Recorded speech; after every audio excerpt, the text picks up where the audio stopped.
Hi నమస్తే అందరికి. ఇక రేపైతే మా తనుశ్రీ బర్త్డే ఉంది, అందుకోసమే ఇది రిపేర్ చేస్తున్నాం. ఏంది బర్త్డేకి ఇది ఎందుకు అనుకుంటురా? ఇది హెయిర్ డ్రయర్. ఆమెకైతే మస్తు సర్దైంది.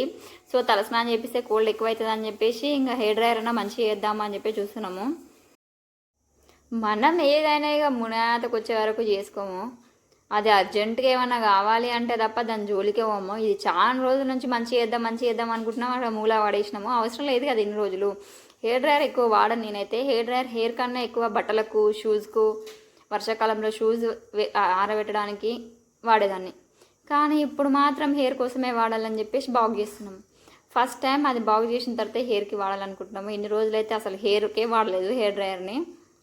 సో దాని ప్రాబ్లం ఏంటి అంటే మధ్యలో స్విచ్ అనేది కరెక్ట్గా లేదు. ఆ స్విచ్ డైరెక్ట్ కనెక్షన్ ఇచ్చేసినాం, ఆన్ ఆఫ్ కాకుండా. అప్పుడు మనకి ఆన్ ఆఫ్ చేసే పని ఉండదు. కొంచెం పైకి లేచినట్టుంటే అది ఆన్ చేసుకోవచ్చు, కానీ అది రావట్లేదు పెట్టడానికి. సో డైరెక్ట్ కనెక్షన్ ఇచ్చేసి ప్యాక్ చేసేస్తున్నాం. అంటే ప్లగ్ పెట్టి స్విచ్ చేయగానే వచ్చేస్తుంది. ఇంకా హెయిర్ డ్రైయర్ దగ్గర ఆన్ చేయాల్సిన పని ఏమి ఉండదు.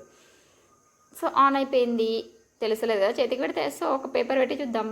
హెయిర్ డ్రైయర్ బాగా అయితే వేసినాం, కానీ అదైతే వాడలేదు. నెక్స్ట్ డే బాగా ఎండ కొట్టింది, ఇంకా హెయిర్ డ్రైయర్ వాడకుండానే హెయిర్ ఆరిపోయింది.